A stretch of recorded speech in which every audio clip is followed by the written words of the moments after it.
Falls, and the smaller one on the right is the Bridal Veil Falls. That'll be the one you get right up to today. On this trip, you'll be about 15 feet from the base of the Bridal Veil Falls.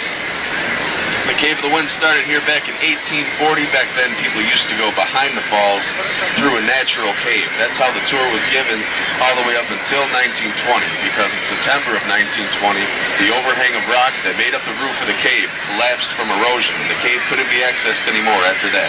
From then on, this tour has been given on a series of wooden decks and walkways where you get to walk right in front of the base of the falls. So that's what you'll be doing here this morning. The decks you'll be walking on today, they're not the same. Every year they're torn down and rebuilt. In the wintertime, lots of ice builds up underneath the base of the falls.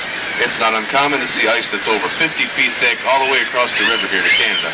If the decks were left up, they'd be destroyed by the ice, so they're built brand new every year.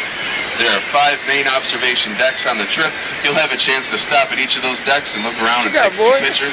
Once we get up to the very top deck, that's called the Hurricane Deck, and it's right at the base of the falls. That's where it's going to be very wet and windy. If there's any of you who don't want to go all the way up that close, you don't have to. There's a bypass you can take that'll just lead you to the last deck of the trip. Once you get to the last deck and you've had enough of the water, you don't have to wait for me. You can just make your way back up the path and head right back.